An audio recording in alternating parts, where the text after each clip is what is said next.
में हम लोग HTML एंड CSS यूज़ करके एक वेब पेज बनाए थे, ठीक है। तो देखते हैं फिर से। Right click open with Google Chrome. देखिए ये जो वेब पेज है हमने बनाए थे, ठीक है।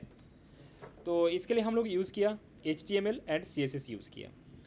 तो ये जो CSS हमने लिखे हैं ना, इसको बोलता है इनलाइन CSS। तो अभी हम लोग क्या करेंगे, इंटरनल CSS में कन्वर्ट करेंगे इसके लिए, ठीक है। तो इसके लिए क्या करना पड़ेगा, इसके लिए हम लोग को यूज़ करना पड़ेगा क्लास यूज़ करना पड़ेगा, ठीक है। तो चलिए शुरू करते हैं। तो इक्वल्स टू दिला,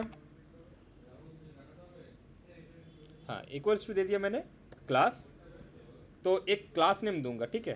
तो एकदम ऊपर से शुरू करते हैं, इक्वल टू क्लास। तो मैंने डाल दिया A1 डाल दिया, ठीक है। एक क्लास का नेम है, कॉपी किया। ये टाइटल के बाद हम लोग क्या लिखेंगे, STYLE स्टाइल लिख दिया, एंटर। ये जो क्लास नेम है ना, इस क्लास नेम को हम लोग इधर डॉट कंट्रोल V स्टाइल के अंदर हम लोग लिखेंगे क्या, इसे .A1 देके, ठीक है। ये जो A1 मैंने दिया, इसके जगह आप कुछ भी लिख सकते हैं, जैसे कि HEAD हेड भी लिख सकते हैं, कुछ भी ऐसे करके कुछ भी लिख सकते हैं। मैंने A1 दे दिया, ठीक है। तो A1 क्लास का नेम है, तो ये जो क्लास का नेम है मैंने स्टाइल के अंदर ऐसे के लिए स्टाइल लिख दिया, और इसके अंदर मैंने A1 डाल के इसके अंदर हम लोग जो ये जो CSS है ना, इसको मैंने कट कर लिया, या कॉपी भी कर सकते हैं आप। मैं Ctrl+X दबा के कट करके इधर मैंने पेस्ट कर दिया, ठीक है। और ये जो स्टाइल हमने लिखे थे, इसको मैंने इरेज कर दिया। इसका मतलब है ये जो क्लास है ना, ये जो क्लास नेम A1 का मतलब क्या है, ये CSS में आ गया। मतलब इधर हम लोग जो लिखे हैं स्टाइल का मैंने मतलब जो CSS हम लोग जो इंटरनल CSS का करने का जो तरीका है, ऐसे करके करना पड़ेगा, ठीक है। ये जो क्लास नेम हम लोग कैसे डिफाइन करेंगे, .a देके, ठीक है। तो इसका मतलब है ये जो CSS है ये लिंक कर रहा है, मतलब ये इंस्ट्रक्शन दे रहा है। इसका बैकग्राउंड कलर क्या होगा, रेड होगा, और हाइट कैसे होगा, 100 px होगा, ठीक है। तो सेव कर लिया। तो इधर आके देख चेक कर लीजिए एक बार, पेज को रिफ्रेश कर लीजिए, देखिए जो है ठीक ठाक है। अगर मैं A1 को हटा दूँ यहाँ से, देखिए अगर मैं हटा दूँ, सेव कर लिया, मतलब डिप के अंदर कुछ नहीं है। देखिए पेज को रिफ्रेश कीजिए, देखिए इसका जो डिज़ाइन जो था वो ख़राब हो गया, ठीक है। तो इसके लिए मैं क्या करूँ, फिर से मैं जो क्लास है, क्लास नेम जो है डाल दिया, मतलब इसके साथ इसका लिंक हो गया, ठीक है। सेव कर लिया, देखिए हो गया। फिर से ये जो चीज़ है, इधर जहाँ पर मैंने स्टाइल लिखे हो वहाँ पर हम लोग क्लास डाल देंगे, और A2 डाल दिया मैंने, फिर से A2 डाल दिया। इधर आया .A2 second bracket start in कर दिया, और इसके अंदर जो CSS है इसको मैंने काट कर लिया, और इधर मैंने पेस्ट कर लिया, Ctrl+V सेव कर लिया। इधर स्टाइल लिखे हैं, इनलाइन CSS है। जहाँ जहाँ पर इनलाइन CSS है वहाँ पर हम लोग क्लास यूज़ करेंगे, और एक बार जो क्लास यूज़ कर लेंगे ना, क्लास नेम जो यूज़ कर लेंगे वो दोबारा यूज़ नहीं करेंगे, ठीक है। A3 ले लिया, .A3, और ये वाला जो CSS है इसको मैंने काट कर लिया, यहाँ पर मैंने पेस्ट कर लिया। A3 क्लास A4, तो यहाँ पर जो CSS है इसको मैंने काट कर लिया, और .A4 सेकेंड ब्रैकेट सेव कर लिया, ठीक है। वैसे ही इधर हम लोग डालें class A5, Ctrl+X .A5 second bracket start and save कर लिया। और ये जो स्टाइल जो लिखा है इसकी ज़रूरत नहीं है, हटा देते हैं, सेव कर लिया। क्लास A5 तो हो गया, 6 यूज़ करेंगे, ठीक है। आप लोग चाहे कुछ भी नाम यूज़ कर सकते हैं, मैंने ऐसे सीरियल यूज़ कर रहा हूँ। .A6 start and class A7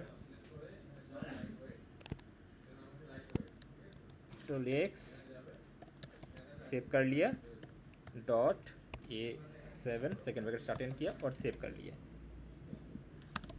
class A8 इसको मैंने काट कर लूँगा, और इधर जो है .A8 सेव कर लिया। अभी देखिए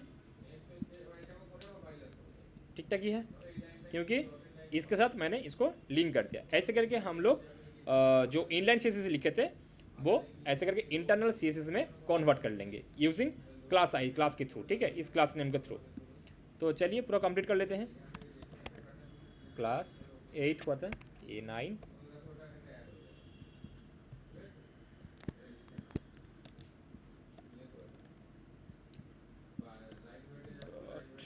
A9 V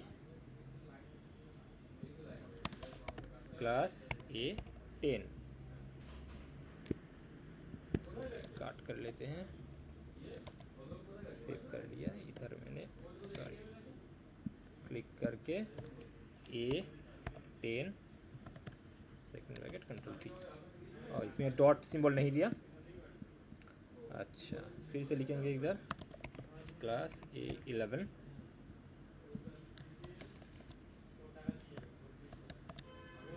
सेकंड में स्टार्टेड किया। हाँ, इसको मैंने काट कर लिया, इसको मैंने पेस्ट कर दिया। क्लास A12 Ctrl+X 12 पेस्ट कर दिया, डॉट डाल दिया। क्लास 13 मैंने ले लिया, और इसका अंदर जो स्टाइल है उसको मैंने हटा दिया। इधर मैंने A13 डाल दिया, सेव कर लिया A13, और इधर जो हमने स्टाइल लिखे थे इसका ज़रूरत नहीं है, इसको भी हटा देते हैं, ठीक है। और इधर हम जो लिखे थे इसको भी हटा देते हैं, A13 हो गया। फिर से जो भी स्टाइल है इसको भी हटा देते हैं। इसका भी क्लास ले लिया, A14 मैंने कर लिया। ये जो CSS है, यहाँ पर जो CSS है A14 इधर भी कर लेते हैं, डॉट A14। ऐसे करके हम लोग एक एक करके जो क्लास नेम यूज़ करके ऐसे इंटरनल CSS में कन्वर्ट कर लेंगे, ठीक है। अभी क्लास के बिना भी और एक भी चीज़ कर सकते हैं, वो है ID यूज़ करके। तो चलिए, तो ID मैंने डाल दिया, ठीक है। ID इक्वल्स टू डाल दिया मैंने, डबल इन्वर्ट का मकान डाल दिया मैंने। डाल रहा हूँ क्या मैंने, देखिए एक क्लास नेम और ID नेम, अगर मैंने क्लास नेम एग्जाम्पल दे रहा हूँ, क्लास नेम है A12, और हम लोग A12 भी ID के थ्रू यूज़ करते हैं, क्योंकि दो डिफरेंट टाइप हो गए ना। क्लास नेम एक डिफरेंट टाइप है और ID जो नेम है वो डिफरेंट टाइप है। तो हम लोग A12 भी यूज़ कर सकते हैं, लेकिन हम लोग यूज़ नहीं करेंगे, दूसरा तरीके से कुछ यूज़ करेंगे। तो मैंने डाल दिया क्या, AS1 डाल दिया, ठीक है। आप लोग चाहे यूज़ कर सकते हैं, क्लास नेम और ID नेम एक हो सकता है, कोई प्रॉब्लम नहीं होगा, ठीक है। मैंने डाल दिया। और ID जो नेम है ना, ID नेम को हम लोग डिफाइन करेंगे कैसे, हैशटैग देके, ठीक है। क्लास नेम डिफाइन करेंगे कैसे, डॉट देके, और ID जो नेम है वो डिफाइन करेंगे हैशटैग देके, ठीक है। क्लास नेम डॉट देके, और ID का जो नेम है हम लोग यूज़ करेंगे हैशटैग देके डिफाइन करेंगे। तो इसको मैंने काट कर लिया।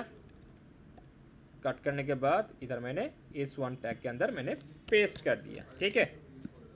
तो ऐसे करके हम लोग एक एक करके क्लास नेम या ID नेम यूज़ करके इनलाइन CSS से इंटरनल CSS में कन्वर्ट करेंगे, ठीक है। चलिए, आज के लिए यही है।